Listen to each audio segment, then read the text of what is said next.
evening and welcome to Pitching Night 2 of the DX, the Digital Transformation Awards 2021. My name is Lars and I am very excited to be the host of tonight's proceedings. We have a fantastic lineup of companies that are sharing their approach, their projects, their success stories of digital transformation in Southeast Asia. This is 1 out of 3 what we call subcategory pitch nights. Yesterday we kicked it off with B2C insurance and healthcare. Today we will focus on cybersecurity, advanced manufacturing, and financial services. We have an esteemed panel of judges that already have looked at all the submissions and have shortlisted them to today, looking at who will be the crown or who will win the crown of cybersecurity, advanced manufacturing, and financial services. But also you out there on the other side of the screen, you can be an active part because we'll do live voting after every of the 3 subcategories. We'll do live voting and then there will be online voting to also activate your networks. And my co-host, like always, Andreas Enderlin, will run you through the details of the process. Andreas, are you excited for subcategory pitch night number 2? Absolutely, yeah. And after yesterday, you know, the great turnout and the pitches, you know, the expectations are high. So very much excited, Lars. So also on behalf of the SwissCham, very warm welcome to everybody, to our judges, but also to our companies that will be pitching tonight, and also to our audience. It is a privilege to have you here. You could have done something else, going out or working or what have you, but you have chosen to be here. So we are very glad about that. And we hope we can bring you some excitement and some interesting pitches for tonight. So as Lars mentioned, tonight is night number 2. And we will talk about cyber, advanced manufacturing, financial services. So what I want to just give you is a bit of the context, how this all started. So Clarissa, if you would be so kind to go one further. This all started actually last year in the midst of the pandemic, and everybody was, you know, locked in their room, and we were discussing, you know, what can we do for the ecosystem here in the region, but also in Singapore. And obviously digital transformation was on everybody's mind. And we felt like, you know, there is a lot of things going on here in the companies, in the startups. And we want to create a platform for everybody to showcase what they have done, because we felt everybody was a bit isolated. And we wanted to create this platform to really also exchange on experiences.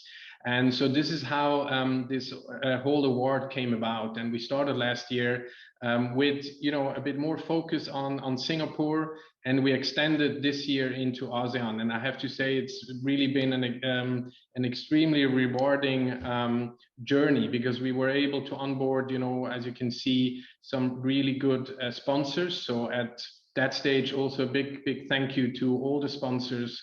Without you, it wouldn't be possible. And we were able to also engage the ecosystem, because that was always, you know, our key motivation. It should not be just a Swiss award, but it's really an ecosystem award. So that's why we engaged all the chambers. As you can see here, the American Chamber, the German Chamber, the Eurocham, the French. So it's really a SwissCham initiated initiative, but it's really broadly anchored in the ecosystem. And that was always important for us. And we are especially happy to have you know, applications now from across the region, which shows you know, the meaning of Singapore as a hub function, but also that we were able to reach out to the different countries. So that's really something great, I think, for the award. So Clarissa, if you're so kind, one further. All right, and obviously this is not only about the glory, it's also about prices. And you know, there are really interesting prices. I'm not going to go into all the details. So last year we had a mix of monetary benefits, but also, you know, non-monetary benefits. And the non-monetary benefits, they're actually even more important because, for instance, as you can see here, SIX, they are offering to the winner a trip back to Zurich to visit their SIX headquarters. I mean, how cool is that gift, right? Or if you look at Zülke, they're offering an innovation workshop. If you look at DSV, they are looking at a interactive supply chain solution that they can exchange with the applicants. So a very bright, or yes, bright, but also broad selection of different prices. And we're very happy to have them here. And again, big thank you to all the sponsors. Okay, one further, Clarissa. All right, now coming to tonight. Obviously, we have some rules. We have 3 minutes of pitching. So, the 3 minutes are there to be kept. So we will have to mute you after 3 minutes. That's especially for the pitching companies. So apologies already for that, but we will have to stick to the agenda. Then we will have 3 minutes of Q&A with the jury. So the jury will ask you questions. And then, we will touch on 3 questions as we have informed the companies. Why was this digital transformation important for your company? Then why you should win, right? I think if you can talk about that, because there are some really strong contestants out there, then that would certainly be helpful. And then also, what were the lessons learned? I think that's also in the sense of the award. As you can see, we are going first through cyber, financial service, and then advanced manufacturing. And as Lars mentioned, we will have a live poll in between. So that's your chance as an audience to vote for your company. All right, and then we will move to the decision rooms, as we call them here, decision Zooms, to have the final decision on the winner.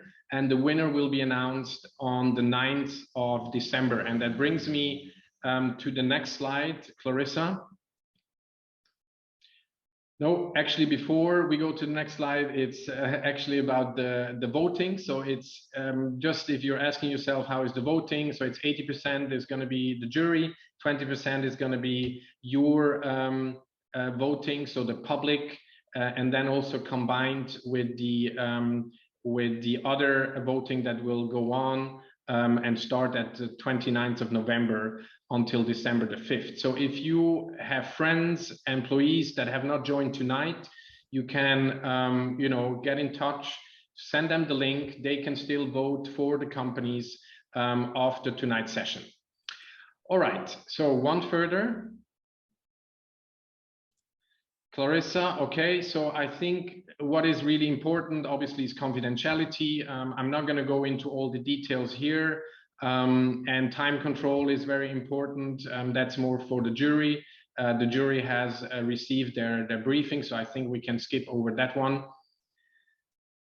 All right, and that brings us actually to the first subcategory. And this is sponsored proudly by Acronis. So thank you very much, Stas, for your sponsorship here. We really appreciate. And you are obviously also part of the jury. So Stas is the co-founder and technology president of Acronis.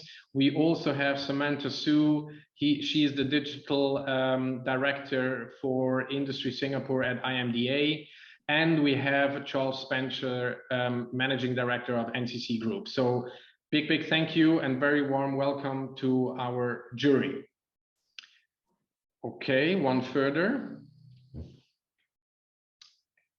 And so we have these 2 contestants for tonight. We have Kudelski Security and we have Netcetera that will be competing in the cybersecurity. And we are very excited to bring them in. So I think, Lars, have you seen them? Are they already knocking at the door?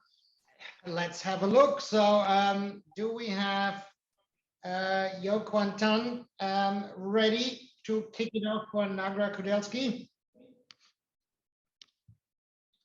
Just getting ready here.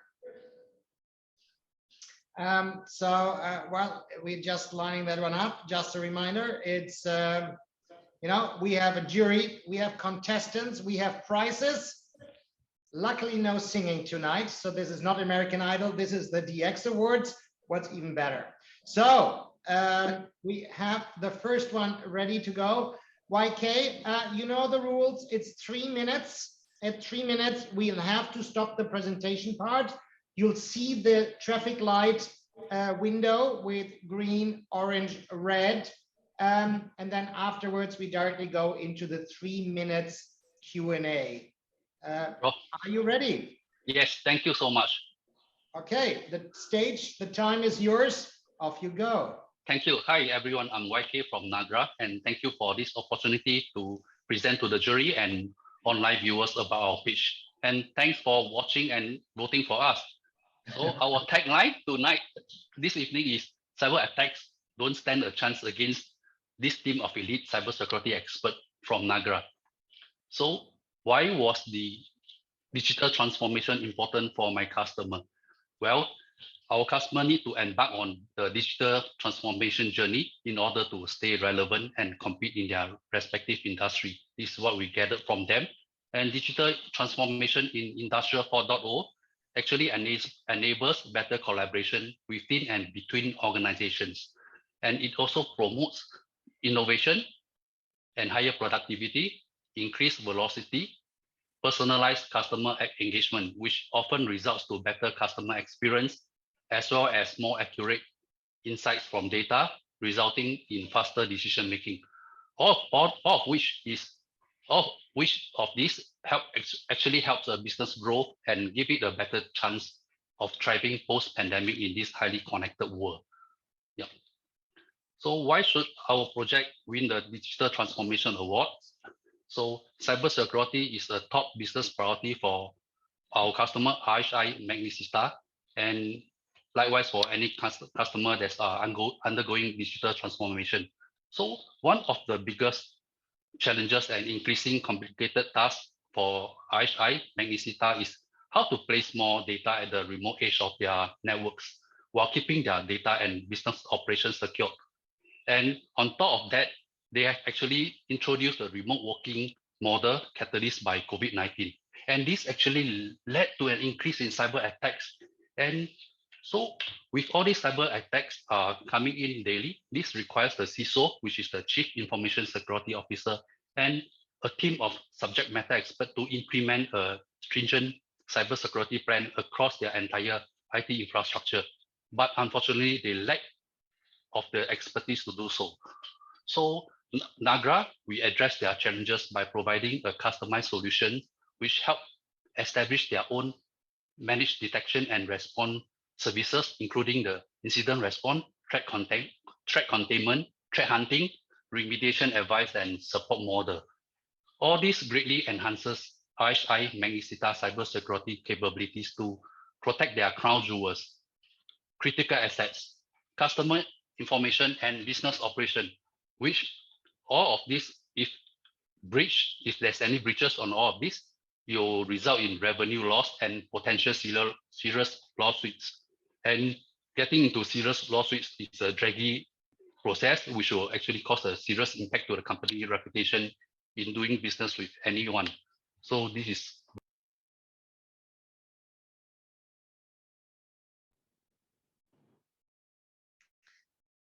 Andreas, you are on mute.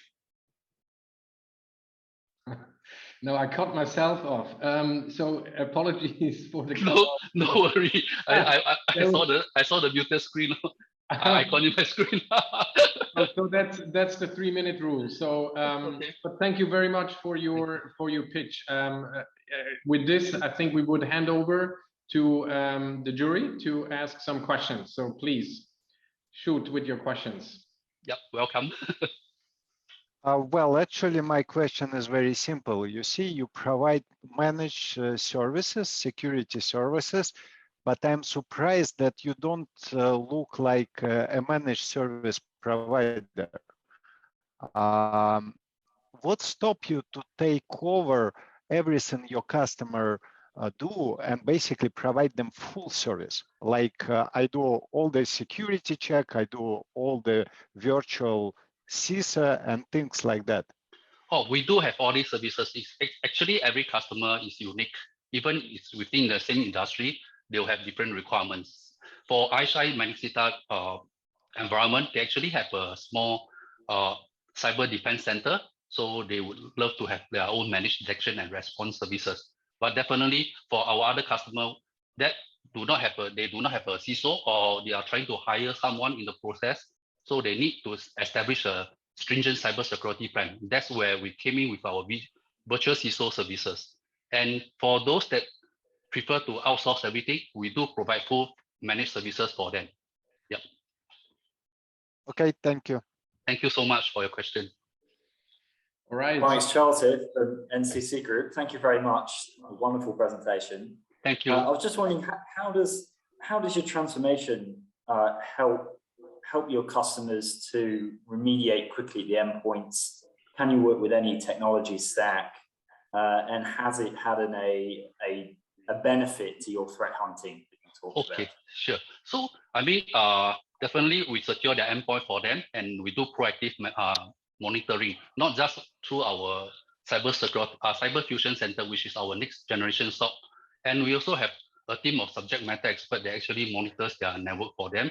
We combine both AI and human-led threat and hunting and threat analysis. Yeah. So with all this in a secure environment, definitely their business they'll be able to do business in a more smooth flowing way, rather than having to keep up with all these cyber attacks and keep trying to hunt them down and remediate. So this is the big difference between doing business in the digital transformation world versus by outsourcing all this to highly qualified managed cybersecurity partners rather than handling by themselves. So they can actually free up their IT staff to work on other IT priorities. Great, thank you. Thank you. Okay. Thanks, YK, for the presentation. Sam Thank here you. from IMDA. Thank you, Sam. I just wanted to check for your customers, right? After they work with you, how do they continue to make sure that everything is secured? And I mean, do they have to build in-house capabilities, or what do you do with them? Okay, it also depends. It varies between customers. So those that have their own in-house capability, we will still work with them. So we still have a team of subject matter experts depending on the services they acquire. And those without, definitely will look after the infrastructure for them in a proactive manner. So we actually customize all these solutions based on the customer environment and requirements. Okay, thank you. Thank you so much, Sam. Appreciate it. Any other question? Or are we already through? Huh? We are already through. Yes. Okay. Okay, so thank you very much for taking the time to prepare for that pitch. Really insightful. And with this, we would go to the next one, Lars. Thank you so much. Thank you. Have a great evening. You too. Stay safe. Thank you. Bye-bye. Oh, you're on mute, Lars. You are on mute.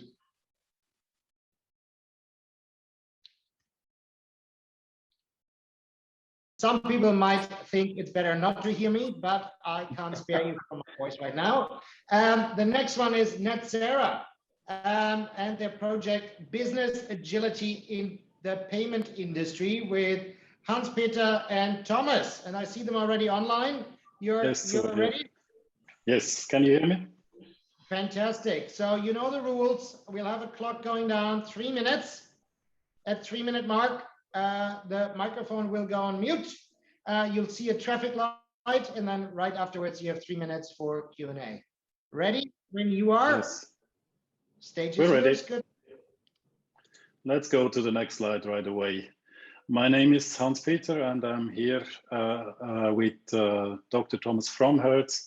He's a fellow in NetZera, and we represent NetZera as a Swiss software engineering company. Today, we talk about how we can protect your e-commerce transactions. Next slide, please. Thomas, you are in the company for almost 20 years. What was the underlying problem we originally wanted to address with this initiative? Well, in the early 2000s, e-commerce fraud quickly became a problem. At that time, we were quick to set up an ACS, and 3DS access control server, to combat this fraud in e-commerce. However, onboarding new card issuers was a slow process at the time, both for our waterfall approach at the time and for our access control server business not yet being productized. Next slide, please. Let's get from the problem to the solution. What did we come up with in this initiative? Well, just in one simple sentence, today we have an end-to-end product service based on EMV 3D Secure, coupled with a flexible organization based on the safe business agility framework. Got it. Next slide, please. Why was the digital transformation so important for us, Thomas? The introduction of the safe business agility framework has led to a series of benefits with which we achieve higher quality of the delivered product components, a faster time to market, as well as higher employee satisfactions. Next slide, please. Thomas, tell me more. Why should we win this award? Well, the ramp up in speed we achieved through greater business and engineering agility led to less effort for the same result, meaning lower costs and higher revenues, though through more innovative features. True, and most of all, our end customers adapt to new trends in the market faster than ever before, right? Next slide, please. What did we learn from this initiative and what's next, Thomas? Our latest push in our digital transformation initiative, the SAFE framework, has already been in full operation since this year. For our product outlook, I would like to point at new acquiring products such as Click to Pay. For our business outlook, on the other hand, we're looking forward to translating our successful ACS business in Europe to the diverse requirements of APAC countries. And in the end, agility, one of the key ingredients of today's digital transformation, has become part of our corporate DNA and one of our values along the way. Next slide, please. I'm only left to say, stay in touch with the experts and please vote for us. Thank you. Very good. Thank you so much, Hans-Peter and Thomas. Ahead of time. And now time for questions from our jury. Thank you for the presentation, gentlemen. And I have an interesting question. I mean, in the region, there are quite many countries where financial fraud is actually quite high. What did you learn working in the region, and what kind of fraud you have to fight? Well, maybe I can take that one. So our products are geared towards mostly towards the international credit card networks. So, you know, when you use your credit card in e-commerce, that's where we help. And there, you know, the measures are somewhat similar because it's an international standard that we're using, 3D Secure. So we were able to transfer a lot of the learnings to the region. Of course, then you have different regulations in different countries. You know, sometimes you have to always authenticate every transaction. In other cases, you can do a risk-based approach and just you know, go without the authentication because risk tells you you're good enough. And then, of course, you know, sorry. Please go ahead. Well, there are different authentication methods that we can bring to the table, and some are better suited to Europe, whereas others are better suited to APAC. We can play that field pretty well. Okay. Any other questions from our jury? Hi team, yes, hi everyone, it's Charles again from NCC Group. Thank you for the presentation. Payment security is quite close to my heart. I've done a bit of work in that part of the banking industry. I'm fascinated by the disruption to traditional banking structures.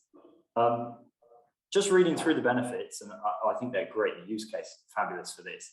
Don't you think your transformation can help more customers in APAC access secure banking? And have you thought about that as you start to roll out the product in the region? So we're bringing a lot of these products to the countries and help to have digital solutions there.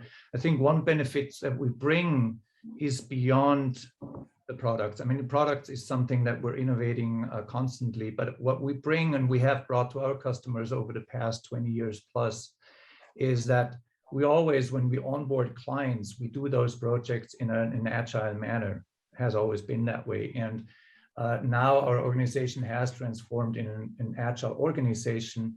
And by doing that, we can show our clients, clients in the region, new ways of doing these implementation products and help them maybe copy one or the other thing in their organization. So it's, for us, it's not just the tools and the solutions that we bring kind of like to the payment industry, but also the processes, agile processes and so on to the client that then transfer them to their clients. So Sam, we have maybe one last question. Yeah, thanks guys for the presentation. Just wanted to check, what would be the top 3 challenges your customers face when they try to adopt your solution?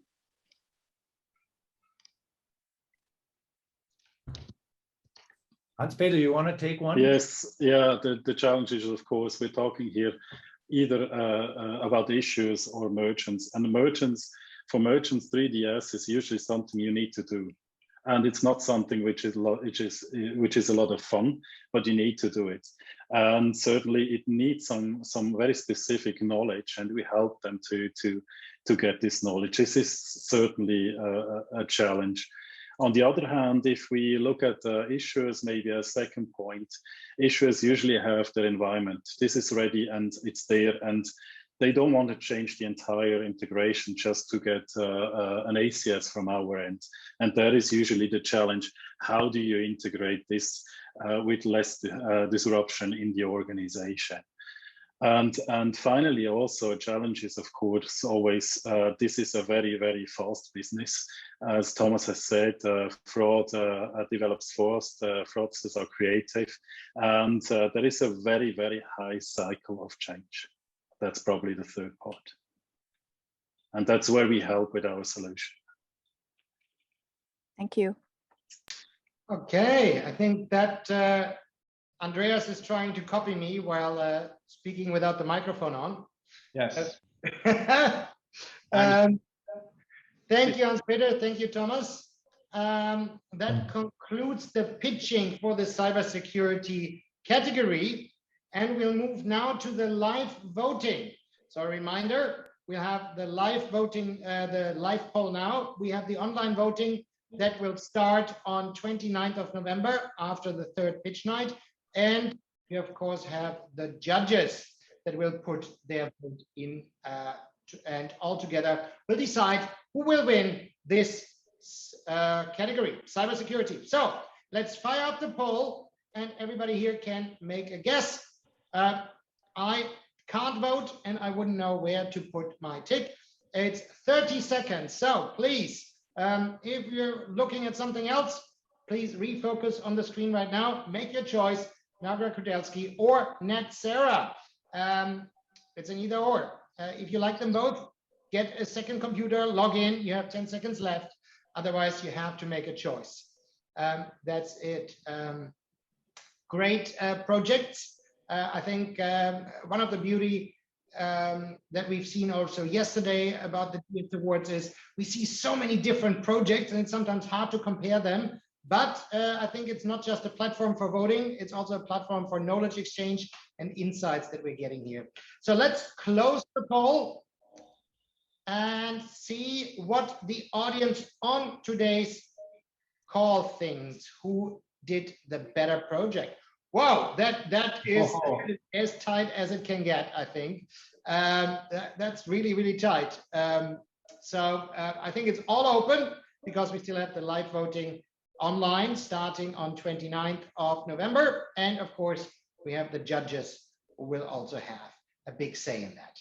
So let's close this and move over to the next category. The next category is financial services. Show me the money. So, Andreas. Yeah, well, thank you very much, Lars. But I would politely hand over to Silvio because he is going to be the one introducing the people.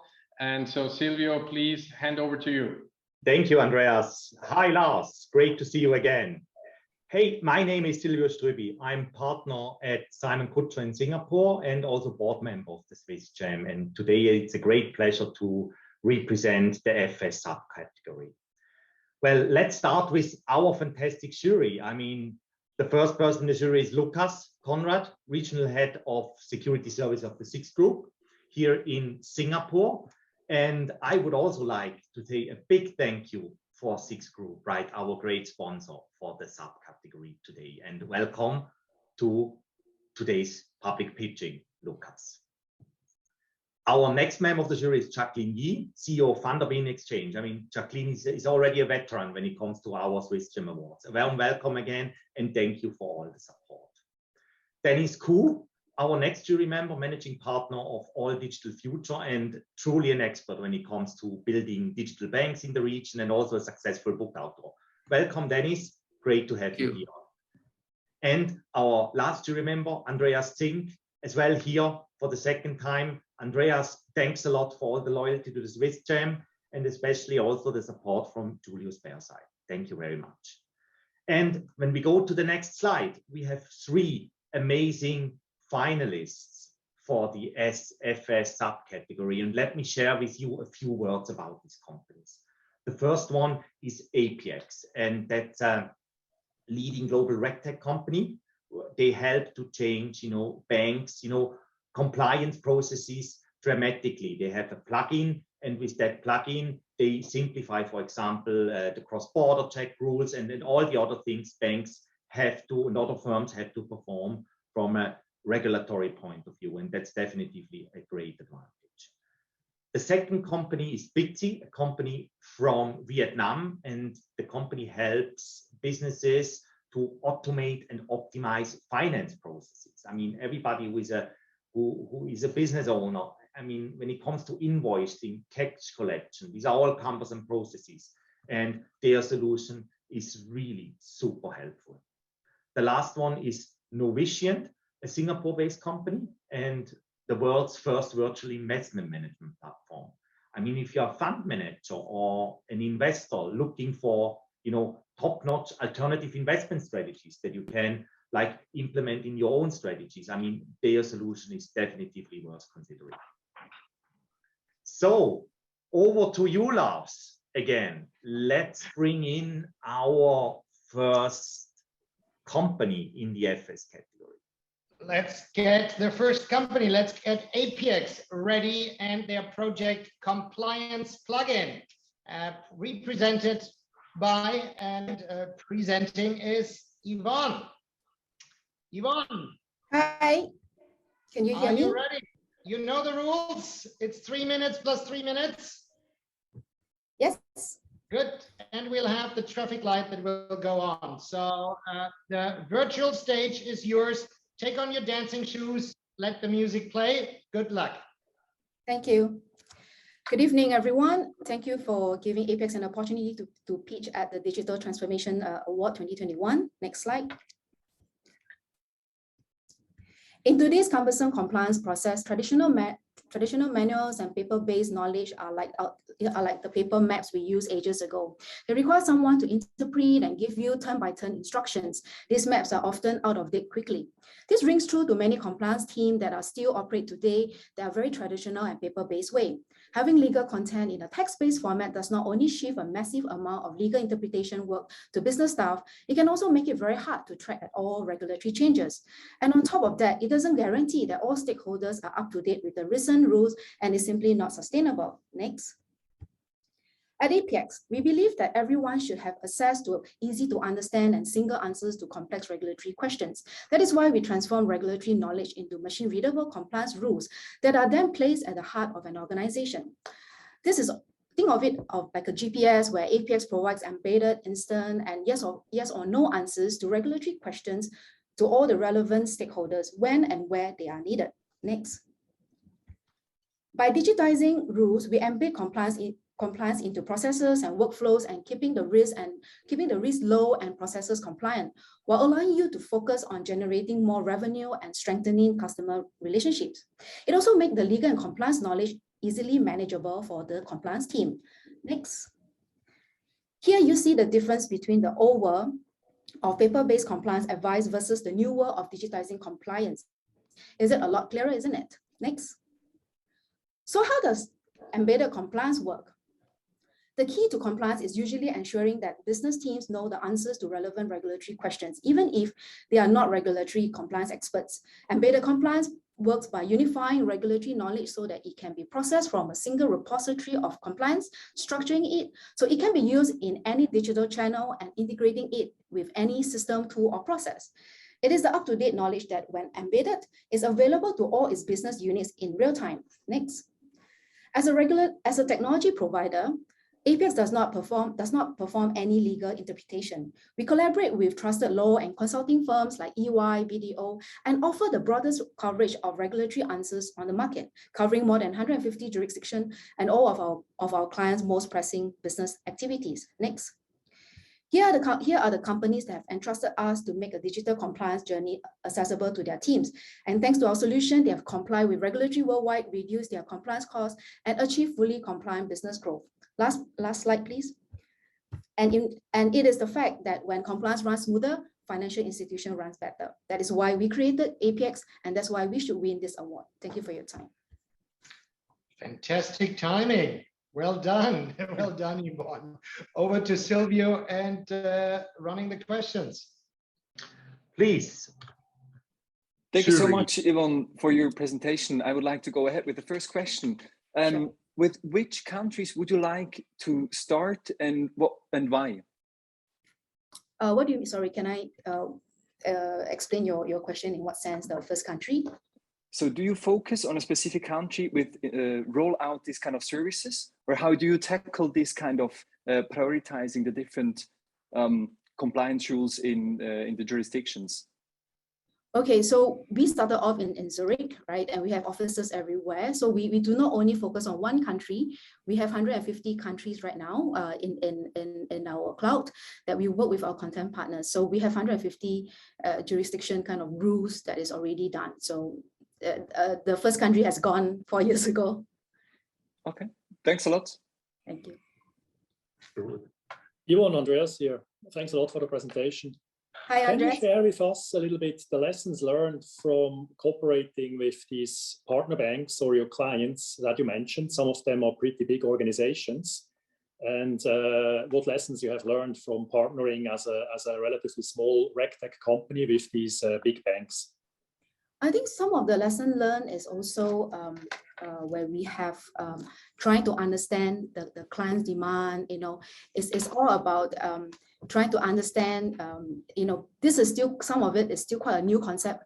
Well, at least for me in this part of the world, it's still a new concept to bring it to the market, and you have to tell them that, you know, there is this solution that's out there that can help them to digitize their rules, and working with the compliance team, thinking that, you know, we are not taking their rules away, they're not taking their jobs away. You know, we're helping them to expedite this whole process so that, you know, they no longer be a, should I say, a bottleneck in terms of it, and also to help business to grow to faster grow their business.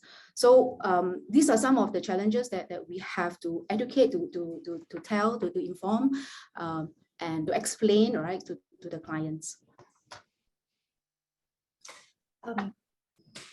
Hi Yvonne, this is Jacqueline from the Beam Exchange. What do you see would be your largest challenge to scaling going forward? Yeah. That's a very good question. Scaling in the sense that from the business itself or the product. I presume they go hand in hand. So scaling in terms of your next steps, and if at all scaling is in your business model. We are always looking at new use cases. So for us, we do not digitize everything because there's so much regulation in the market. So we are very focused in the type of clients that we work with. Currently, of course, financial services, looking at what are the use cases, challenges that they face, right? So we have built from cross-border compliance where we started, and then we have also moved on to onboarding rules, and then tax optimization rules, and now we also have data protection rules and marketing rules. So it's also expanding from tier 1 to boutique size. They are all able to use the system. Interrupt you. Sorry for that. We need to move on. Yes, I hate to do that, but yes, that's how it is. Thank you, Yvonne. Thanks for Thank you. Sorry about not. Thanks for the great presentation. And I suggest, Lars, let's go on, right? There is another company waiting. I think it should be Bitsy when I look at the agenda. Vince is already online and ready to busy it away. Vince. Vince, you know the rules, the traffic light, the 3 minutes, and then the Q&A. So we are waiting to see the person, not the bot that I see here on the slide. Vince, are you ready? I am. Thank you Excellent. very much for having me today. Good evening, everyone. My name is Vince, CEO and co-founder of Busy. We are a AI-powered account payable automation platform for SMEs in Vietnam. Next slide, please. So I would like to start the sharing with you about the context of Vietnam. By July 2022, more than 1 million companies in Vietnam must use e-invoices. Next slide. Which means that more than 8 million invoices in circulation per year, from the paper handwritten invoices to the digitized digital invoices with digital signatures. Next slide. It means a new ways of working for finance and accounting operations for companies in Vietnam. No more snail mail sending paper invoices back and forth. Next slide.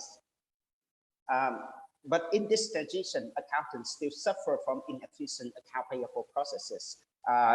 According to World Bank, the accountant have to spend more than 200 hours every year for all their tasks relating to tax compliance, tax reporting, or reconciling invoices, purchase order, and other documents. Next slide, please. So building on that opportunities established in 2019, our mission is to apply robotic process automation and artificial intelligence to enhance the productivity and reduce the cost for accounting and finance operations regarding to account payable processes. Next slide. With our solution, automated solution, we can make e-invoice processing effortless and accurate. Our customer enjoyed 5 times faster in terms of processing time, with more than 50% reduction in the cost, and of course at the same time increase their tax compliance. Next slide. So we are one of the pioneering in Vietnam for invoice processing automation. Our product is very simple to use. When the vendor sends the e-invoice to our customers, our bots will automatically download the invoices, verify the information, and then automatically matching the invoices with purchase order, good receipt at the same time. So normally one accountant takes more than 10 to 15 minutes to process those invoices, and on that menu tag, now it takes only seconds, 10 to 20 seconds to process one invoices. Next slide, please. So it's very simple and easy to use with a great interface, and almost about 80% of the account payable processes are now automated with this solution.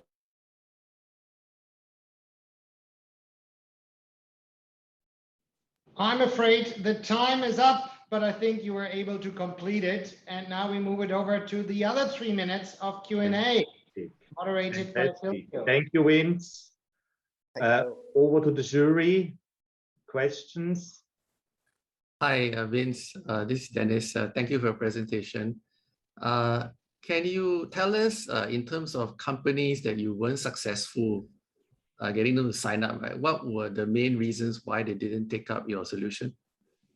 Yes, because it takes a lot of manual and repetitive tasks for the account payable accounting team to process all the invoices sent in from vendors. For example, one of the retail chain in Vietnam, they have to process 20,000 invoices per month. And it takes them like 10 people in their account payable team to process on those paper invoices.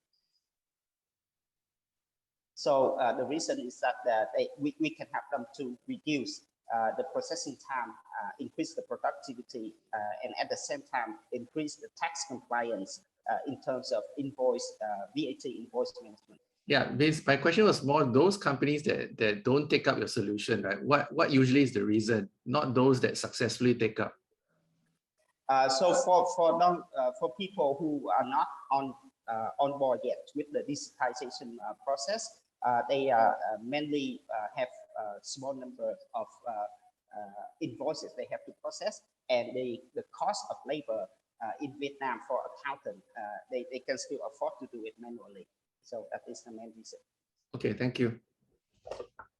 This is Lucas from SIX. I have a similar question. Do you plan to roll out your service in other Asian countries? Yes, so we are having an eye on different markets in Southeast Asia as well. Our next market we're looking at is Indonesia. Thank you very much. Vince, Andreas here. Thanks a lot for the presentation. Based on my experience, RPA solutions require quite a bit of maintenance. Are you providing this to your clients, or are you expecting the clients then to train their own staff to maintain the bots? Yeah, so we develop our own RPA and we maintain everything. It's on the cloud and ready for customer to deploy. We take care of the maintenance and everything.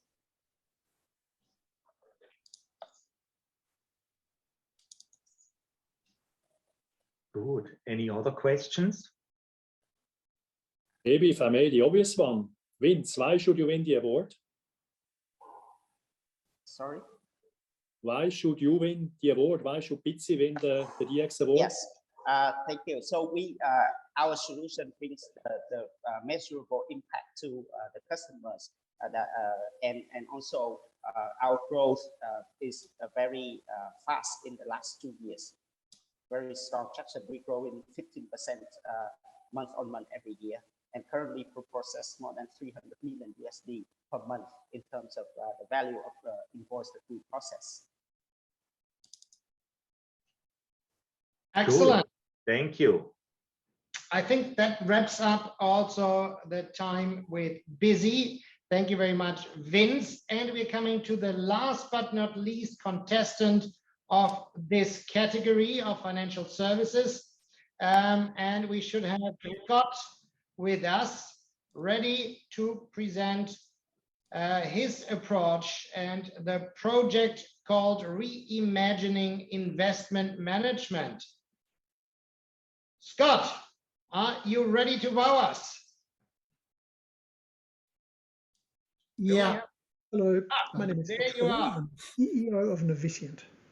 Our mission is to use digitization to build a better business model for investment management that puts investors first. Let me talk about why digital transformation is important to us and should be for everybody. We are digitizing our operating model, which means being open and transparent. It means performance through better decision making, and it means alignment through lower costs. To do this, we are moving the investment management industry from the physical to the virtual. We are creating an interconnected ecosystem of funds, service providers, and investors to build the world's first virtual investment manager.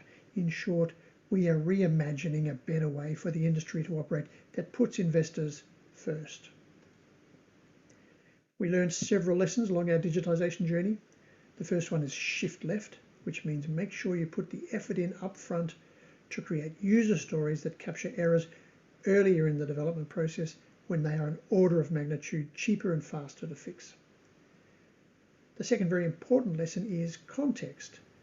While we all tend to operate in silos, digitisation, or Web 3.0, can be used to link these silos up to provide context for all our business processes.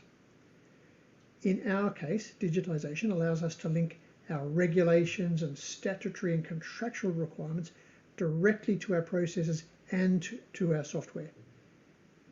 This holistic context creates understanding, which lets us positively assert compliance. It also allows us to rapidly adapt our processes and our software to changes in regulations and to changes in the business environment. Doing this properly is both hard and genuinely innovative. We wanted to be part of these digital transformation audits because what we are doing is important. We're using digitisation to start a paradigm shift in the investment management industry. Current industry practices are hugely inefficient. As one example, investors in US equity funds are losing over $200 billion annually from allocating to the wrong funds and from excessive fees. Our digital business model solves this problem by giving investors the performance, alignment and transparency that they are demanding and that they should expect. We hope that being successful in these digital transformation awards will promote both the value of digitisation and the enormous benefits that will come from digitally transforming this $100 trillion industry. Thank you, and I'm very happy to answer questions.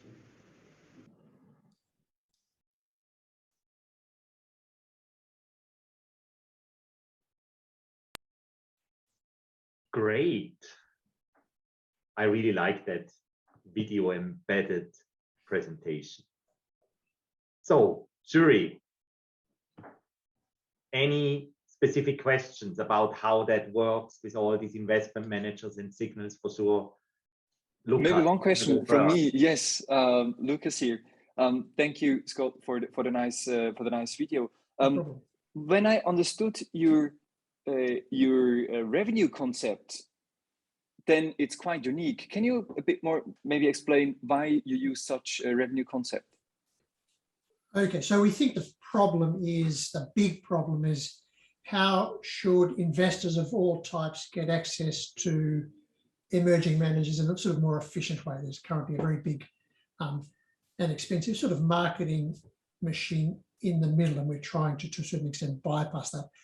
What we're trying to do for investors is, what they complain about is poor performance, lack of alignment with my underlying managers, and bad transparency. Digitisation allows us to more directly link investors up to the right managers. We can perform a sort of selection and allocation model in the middle. And because we digitise, we strip out a lot of costs. There's a lot of automation that sort of happens, which means we can then be remunerated more on performance basis, which puts us in alignment with our investors. So we're not trying to grow assets to maximise management fees. We're trying to deliver performance, which is what investors are sort of looking for. Thank you very much, Scott. I've got a question for Scott. So for your matching model to work, it requires onboarding at both sides, the fund managers and the potential investors. So how have you been going convincing the both sides to be onboarded? What's the incentivization for obviously the fund managers? So the fund managers, it's a fairly easy deal. We use API connectivity, and what they will do is send their trading strategies via our API to us, and we execute and profit share back to them. So there's no real cost, and it's really just an extra revenue stream based on sharing of performance fees. And so they look at that because we're sort of moving, we think, into a sort of more open world where fund managers don't necessarily want to be locked into a single source of funds. They'd like a portfolio of sources of funds. So we're a kind of attractive option for them. On the investor side, big investors will come to us and say, we'd like to get access to those smaller managers, but it's taking us up to 2 years operational due diligence, time and effort. And what happens is, because capital comes to us but does not go to the small managers, it stays with us. We sort of remove the operational due diligence issue with these smaller managers where their infrastructure may not be so robust.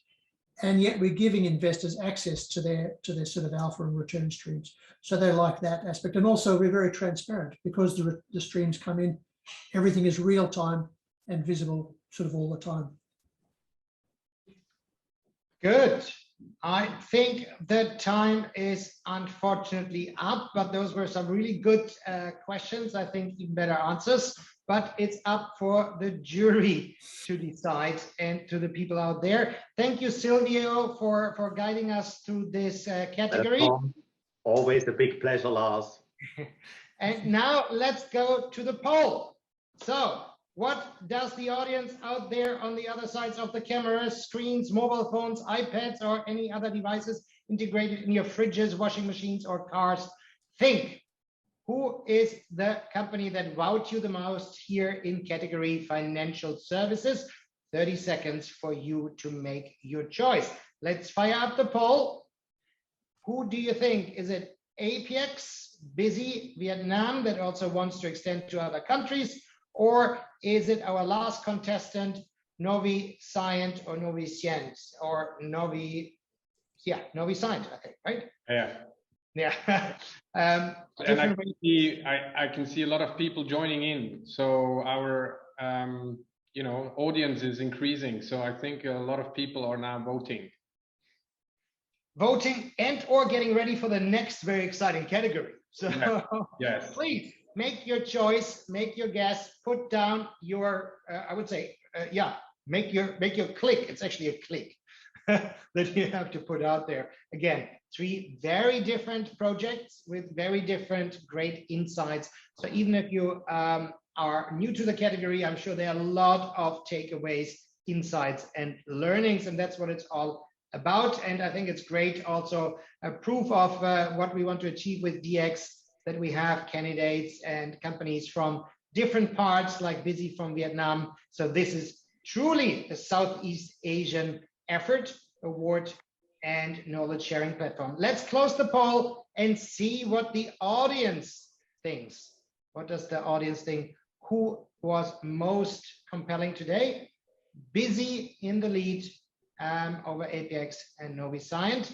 Again, we'll have the online voting starting after the final subcategory pitching on 29th of November, plus of course the word of the judges. Let's close the poll. Let's move over to the final category of today, advanced manufacturing. I know that's something very close and exciting for Andreas.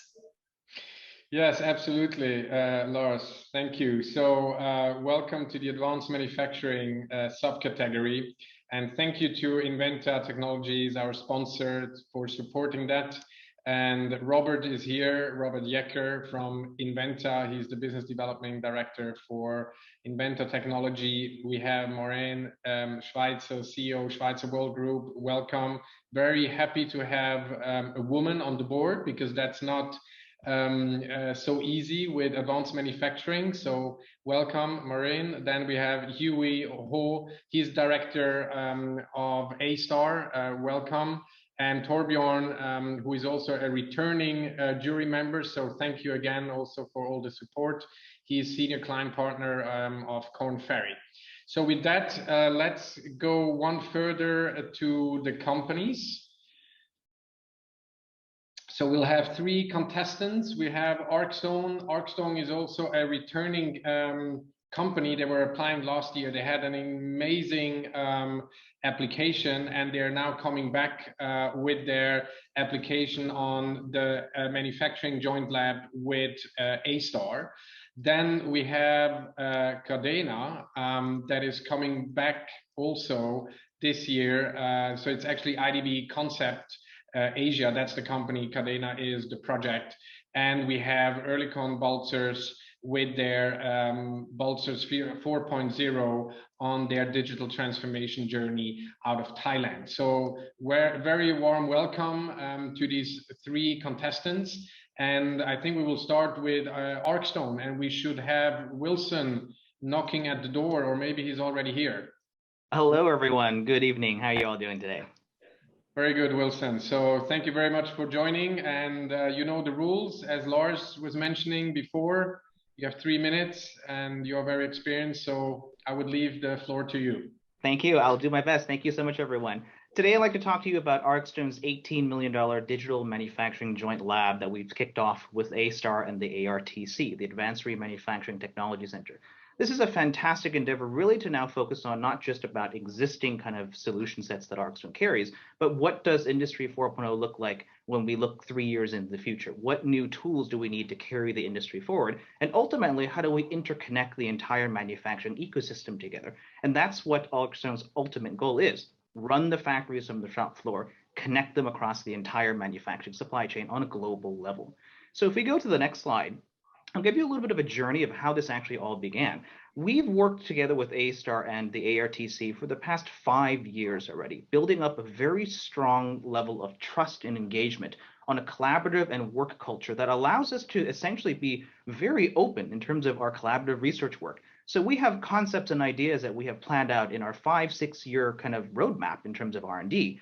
But by working together to see where we fit nicely together to leverage capabilities to jointly work on and collaborate on areas allows us essentially a two-way street here to allow sharing and teaching across both sides, but it allows also the 6-year roadmap that ArcStone had in terms of R&D work to be shrunk from a 6-year timeframe to a 3-year timeframe. That allows tools to go out to market that much faster, to allow solutions to help SMEs and allow solutions to help link SMEs to the larger multinationals is a big, big key factor for us. And this is what we ended up doing, building a unique model that is collaborative but yet iterative in an agile methodology that allows us to scope, build, iterate, change, deploy, and continue on that cycle. And if we look at to the next slide, we focus on 6 key categories. 4 of them on the bottom that is actually really focused on traditional R&D, developing solutions that ultimately serve actual SMEs and manufacturers. 1 is around visibility, vision systems to see what's happening on the production floor automatically without any need for human intervention. Control mechanisms to start looking at drag and drop functionalities to run machines and processes without someone needing an engineering degree to actually operate and run. And looking into optimization of scheduling for the individual manufacturing shop floors and across the entire supply chain. But underlying all of this is a massive focus on sustainability. Every single thing that is looked at in terms of the top 3 items must achieve some sort of a sustainability impact, driving more and more interest into looking at measuring sustainability impact of the manufacturing supply chain process and showing that to end customers and consumers. And in order to actually link this to the ecosystem, we have an integration center that's linked up to work with systems integrators and to bring in students as well to get the next generation interested in the space. The last slide really indicates what this whole emphasis is about. If we can go to the next slide. Thank you. There's 3 key categories of what the impact of this will be. Local research done within Singapore, global impact in terms of global sustainability transparency, education to bring new students across the globe into this space. And sorry, Wilson, we have to cut you off there. You were a fast speaker, but all good. Sorry for that. So we would. No, you got me on the last point. It was all good. So open to questions. How can I help? Yeah, please. Shoot, if anybody has questions, please. The stage is yours. Hi, Wilson. Thanks for the presentation. Here is Robert. Hi, Robert. In order to harvest the undeniable medium to long-term benefits of digitization, companies need to incur certain short-term upfront investments. Mm-hmm. Based on your experience and potential customer feedback, how long is the typical payback period of implementing such a solution that you might have tested in your lab? Sure. So one of the key things that came out of the lab is ArcStone has integrated our toolset called ArcLight, which is actually completely free. It's a lightweight to manufacturing execution system designed to do paperless operations on the shop floor, allowing for people to manually key processes in, build workflows, look at real-time data coming in, have all digital checklists in place that has 0 impact in terms of costing. It is completely free and unlimited use. That's what we're using as a means to kind of bring everyone up to the same digitalization level. And then with that data, maximize it out from the joint lab. So typically the time frame that it takes is anywhere between 1 to 2 months for people to get used to the tool set, add in all their components, start using it on a daily and regular basis, and start to review the data. So from a costing perspective, it's just the manpower that you would need to put in. But the actual cost for the solutions is zero. We want everyone on the same page before all these other tools that we build have more impact and more value. Thank you very much. Thanks, Wilson. Very good presentation. Let me ask you a quick question. Who was the main driver in this initiative? Was it you or A-Star, and why is that? It's a joint effort. We've had 5 years of long-term engagement with A-Star and the ARTC already. It popped up when we had casual conversations on what was the R&D path for ArcStone, and it came about together. So it was a wonderful kind of match made in heaven, and we're very, very proud of this engagement. Because again, for a young company to be able to leverage such resources and capabilities to go global and go digital and help entire nations start to go digital in the factory floor, that's something that we've been able to achieve together with A-Star. Thank you, Wilson. Thank you for that. Maureen, maybe you have another question. I'm sure you have. Sure, I do. Marinov Schweitzer, hello. Great presentation. So in respect to your revenue model down the road, how do you plan for scalability, and what hurdles are you going to see or already have seen? Sure. So the way that we actually grow is through 3 different channels, and I hope I have enough time to answer all of that. First one is the free model. It's a freemium model. Get everyone digitalized as quickly as possible. When you need more advanced tools, you upgrade with ArcStone, or you buy some of the tools that are being released from this joint lab.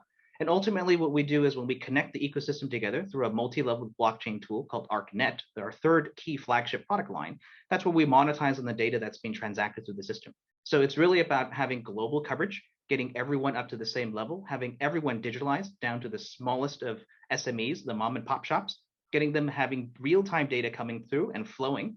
That's what allows us to build this ecosystem. That's what allows us to grow as a business. All right, Wilson, thank you so much. You were right on time with your answer, so perfect. Thank you very much for your preparation and contribution. And with that, we would end the presentation for ArcStone. Thank you. And we would move over to IDV Concept Asia. And Lars, do you see already Leslie or Catherine out there? We are waiting for Leslie and Catherine. Yes, for IDV Concepts Asia and the project Cadena, right? And I think I can see, yes, and I can see Catherine. She has some connection issues because she's disappearing again, but I had a blink of her name, so maybe we have to quickly wait until she's dialing back in. Well, she's in. I think we just need to turn the camera. Yeah, upside down. Just 90 degrees. Otherwise, all of us have to turn our heads. That would be a little bit. But we get it. It's okay. Can you hear us, Catherine? Yes. Okay. I think we seem to have some issues there, but that's not a problem because we're all, I'm sure they're digital transformation experts. They will solve the problem in 10 seconds, right? Or less. Or less. No, but I think so. Maybe just a few words to IDV Concept Asia. They have been working on a digital transformation project of their business, which is actually quite broadly impacting their business, and it's a smaller company, so not a big MNC, but more an SME type of company. So we're all looking forward to hear their story, and I don't want to share too much of that, but I think we definitely have some connection issues. So let me quickly check with the team in the back. So by the way, for everybody that is listening, we have a big team in the background. So that's not just happening by chance. So they are working on it. Let me check quickly with the team. Hello. Hi. Hi. It's generally great. We hear you, we see you. If we can just somehow turn it by 90 degrees. not on the temperature dial of your aircon, but that's so much better. Yeah, right. Perfect. Okay, hello, Catherine. And I guess Leslie, right? Yes. Yes, so welcome. And you know the rules, I guess, the 3 minutes. We will have to cut you off and you have 3 minutes of Q&A afterwards. So if you are ready, we are ready. Okay. Good evening, I'm Catherine. Here in IDB Asia, we have many teams that work closely with each other. Information flow across the various teams to get things done. In the past, many processes were done manually, so our team members find it exhausting to follow this workflow. The company engaged everyone to understand the concern and found the pain points in the business process. After an evaluation, we embarked on digital transformation with Cadena to optimize efficiency. It was challenging at first because change is always difficult. From pen and paper to keyboard and dashboard. With guides and training in place, the company warmed up to Cadena quickly. Over time, we realized that this solution improved our productivity tremendously. Let's find out more about Cadena from our team lead, Leslie. Hi, good evening, and I apologize for the hiccup earlier. All right, so in manufacturing, there are always two components, the business side and the production side. Right, and there's always a gap between these two. I mean, when we're talking about the business side, we're talking things like projects and customer relations and design. When we're talking about the production side, there are things like inventory management, warehouse management. And the Cadena system is something that bridges these two together. Right, so our system is one part business intelligence, and another part ERP, for lack of a better word. So in our company, IDB Asia, all our departments from business development to design projects, factory floor, everyone is on board with Cadena. And this is important because information is shared, tracked, managed at any point in time. No department is using their own set of information or using their own set of software or tools. And we are offering this to everyone who wishes a project and an ERP system. We understand the pain, the cost, and the time to implement such a system, and we have built the Cadena as a cloud-based subscription model system, where you can have your own ERP and project system for a price for a fraction of the cost. And the lesson we learned is this: the industry is always progressing. We have to keep in line with that. We have to keep in line with to be competitive. And even as the Cadena is being used right now, our team is really planning ahead to the next stages where we are building a machine learning platform where we are able to predict and forecast things like project timelines, budgets, materials use. By participating in this competition, we want to let you know that the Cadena is out there to bridge the information between projects, between design and the production. And we're not doing it just for ourselves, but for anyone who wants to keep track of their business. Thank you. Thank you. Okay, so that's your pitch. Thank you very much. A bit ahead of time, very good. So we would open the floor to our esteemed jury. Please ask questions.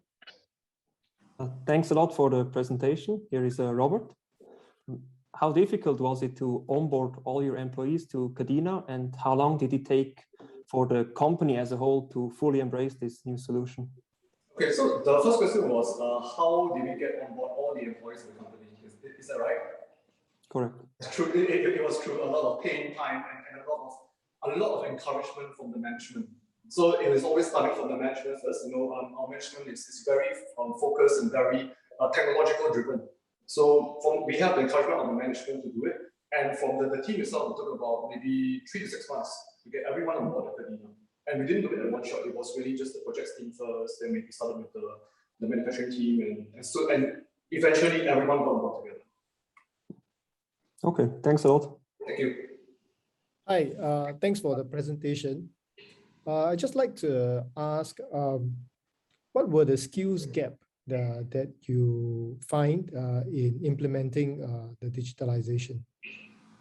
The issue was not with the business side, but it was at the production side. So we tried to make, okay, so the thing is that the production people, the workers who are actually doing the jobs, the sawing and everything, they have difficulties understanding the digitalization. So what we did was we made it very simple for them. We made it accessible using the to a very simple interface where they are able to use that. Does this answer the question? Thank you. A quick question from my side. Is this something that you're using purely internally, or are you using this with other customers too? And if so, how have you adapted it for others? Okay, so this is actually a new development. We are doing it internally, but we are opening this for other customers as well. So that is our plan. And has that changed anything, how you put it together? Have you had to adapt your original solutions to meet other customers' potential needs? Okay, our original solution was already based on a cloud platform. We had that in mind from the start, that we want to share this solution with other companies. So we built this as an SAS solution or a cloud solution right from the start. Okay, thank you. Thank you. Thank you. Yeah, Marinov Schweitzer, thanks a lot for your pitch. So looking at your client base, what is your USP in respect to peer group products out in the market? One, and two, what are your thoughts on your product development down the road? Okay, let me answer the first question. So the USP for our particular product is that we combine both projects and manufacturing. Usually in the market out there, there's either the project side, things like Slack.com, Monday.com, and there's the manufacturing side, which is controlled by expensive ERPs. So what we did was we merged these two together because we understand that information doesn't just flow from projects, it doesn't just flow from ERP side. It needs to be together. I'm sorry, I didn't get the second part of the question. Yeah, can you share your thoughts about your product development roadmap with us, please? The source of the product video. Okay, so initially when we first came in, we had to understand the entire manufacturing process. So we took time, a few months to understand from the start that the projects, we interviewed the people that are involved all the way down to the production line. So that was how we actually come up. We had to understand the whole manufacturing process. Then we started building individual blocks for all the different departments and putting them all together. Leslie, I have to step in here. So thank you very much for your presentation. Time is unfortunately over. Thank you for dialing in and preparing yourself. And I can see you have already prepared your Christmas tree. So I'm not going to wish you Merry Christmas. It's still a bit early, but thank you and all the best for your future. Thank you. Okay, and I think now we should have our friends from Early Convulsors Coating ready. So Panerai, are you here? Have they dialed in? I can see him. Lars, have you? I'm just double checking. I think we're just getting ready. And we're good on time, so we're not in a rush. I think that's the good thing today. And we're just getting ready for the final presentation of today, number 3 of advanced manufacturing and Balzers 4.0. What's behind that? So we have the presentation. Do we have the presenter?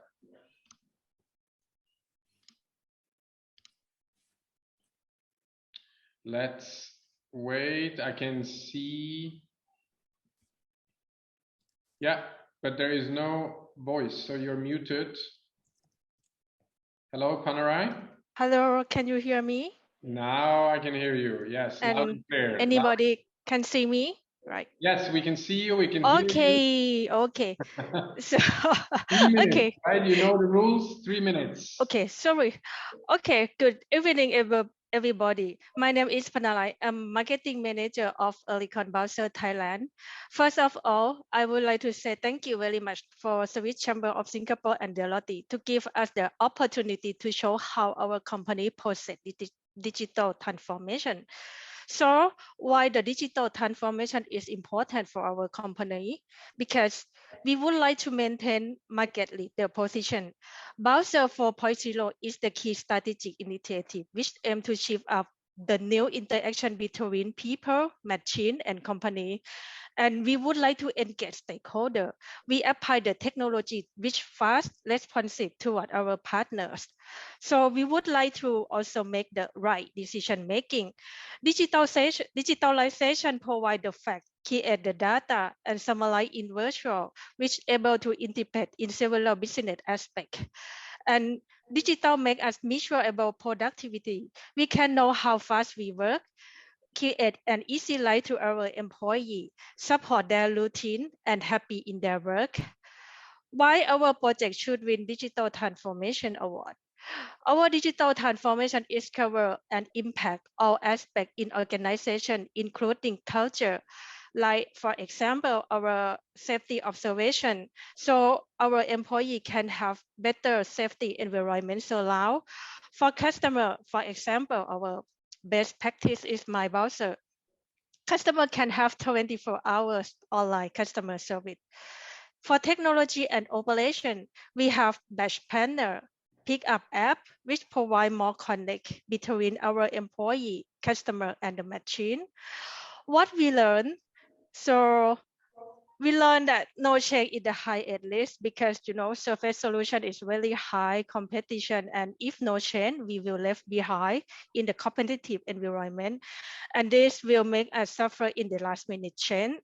And the agent of digital transformation, this is a complexity low who need to be mixed as the technologist, innovation sparker, project driver, and process digital branding, and collaboration and create the network. And we know that experience is an essential for digital transformation. Trial or tester are always the classic solution to make the customer decision to buy something. This is also for any digital tool we launch, it's like make the user feel more comfortable and confident to use. And we learn the agility. We need to be flexible because nowadays we need more pragmatic solution. There is no right-hand footprint or any theory which can support the rapid change around. Yeah. Okay. And thank you. Yeah. Thank you so much. Right on time. Yeah. Okay. Okay. So open are the questions for the jury. So please. Yeah. Thanks a lot. Please go ahead. Okay, thanks, Robert. Yeah, happy to go first. I was very impressed by the submission that you guys put through. It looked like you're very coordinated globally. What would be very interesting to understand is what would Thailand's share of this? What did Thailand own and what did Thailand drive in this global transformation? So Thailand, like my browser, I would take this as a good example because my browser, I think we are the first in Asia to have this in Thailand, and like the platform is not. We need to try how it works because we have different setup in ERP because like global platform may not match locally. So we need to learn a lot in the basic setup. So how it works, how it link each other, and this is because the platform is quite wide. But we need to figure out how it's linked together with local we have in ERP. Okay. Okay, thank you. Here is Robert. Thanks a lot for the presentation. Introducing, for example, a digital interface for customers certainly improves efficiency, but it also makes the relationship to customers somewhat less personal. How do you address this? Yeah, it's not, because also I would like to take again my browser because this platform is like you said, it's less interaction, but customer like nowadays, also my personal like to talk with the system or the robot, let's say, so they feel more better to contact with our customer service. They can see their interaction, where is our tool, where is the process step in our production. This is the interaction that we have. We know that customer feel more happy that they connect with their customer service in the past. Okay, thank you. All right. Any other questions? Yeah, certainly. With your pitch showing your digital transformation journey being deeply embedded and well structured, I would like to hear a little bit more. What did you do in respects to your investment strategy, both workplace and CapEx in operations, to align investment strategy to your digital transformation journey? So the investment strategy, so because now we launched in the global, right, and it depends how our local have the budget on that. Some the cost they can decide that this is will cost on on our head office, and this is called by the local. This is in the plan already at the beginning of the year, that this one we need to pay on that, and this one we can charge back, is something like this. Yes. Okay. Okay. Thank you so much for your answers and for your time, Connor. I really appreciate that. Unfortunately, time is over. Okay. So we wish you all the best. And we are coming to a conclusion with our third category tonight, right, Lars? But the live poll is still out there. So really excited to hear what the audience thinks about these three pitches. Exactly. We have three different projects, and can we fire up the poll again? The last chance of the evening for our participants out there to make an impact right now. You still have the chance from 29th of November onwards to go online and also vote for your favorite company. But let's focus on today, category 3, advanced manufacturing, with Arcstone, Project Cadena by IDV Concepts Asia, and Oerlikon Balzers, the Balzers 4.0 presented out of Thailand. So let's fire the 30 seconds up. Arcstone, IDV, Cadena, or Oerlikon Balzers. Again, three very different concepts, three different stories and success angles on how to look at digital transformation. Lars, maybe it's a good time to say this is not the final verdict, right? So we will still go into the live poll after that session. So people from Oerlikon Balzers, Arcstone and ADV Asia, they still will have time to influence the vote. So come online and vote, right? Right now, we have 5 seconds left, but then from 29th of November onwards, just until 5th of December, you still have the opportunity to activate your company, your friends, your family, your neighbors, whoever you can activate to put a vote out there. You can do that online. And we'll share the link at the end of today's session, but it's also available online. And all the participants will have the link to, of course, activate their networks. If your cat has an Instagram account, even that might work for you. So let's close the poll and see what's the verdict of today's participants on the advanced manufacturing subcategory. It is concept. Wow. Quite a strong vote. Wow, that's quite clear signal, right? But again, it's not over, Lars. No, it's just an indication today. Again, we have the three kind of components coming together. We have the live poll that we see here. We have the online voting, 29th of November until 5th of December. And we have the judges who are just getting ready behind the scenes to meet in a different virtual room to decide who they believe should be the winner of the three subcategories that we've seen today. And I think that concludes already the subcategory pitching night number 2. Thank you, everybody. Jury members, please move to your other online discussion rooms. Thanks for the sponsors. Thanks for the participants. Thanks, of course, for the companies that went through great length, not only to go through digital transformation projects, but also to participate in this awards program, prepare for today. And I've been on the other side of the table or screen or camera, and I know how nerve-wracking that can be. I'm sure you as well, Andreas, right? No, absolutely. So also on behalf of the SwissCham, big thank you to everybody. And I want to just also say a big thank you to the team in the background. You don't see them, but they're there and they're making sure that this is running flawlessly. And so big thank you to everybody, to Andrea, Clarissa, Feely, Michael, Cedric, you know, you name it. It's such a big team. So we're so glad to have them. And yeah, with this, I think we can go into the discussion rooms, right, Lars? And you have a final statement on next week.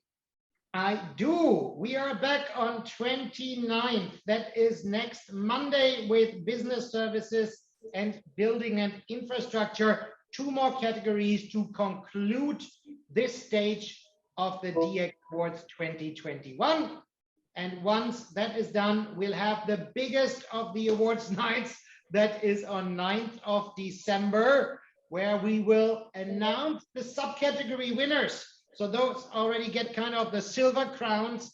They will be the winners of the subcategories, and then they will pitch against each other to decide who will be the overall winner and get the golden diamond plated crown of DX 2021.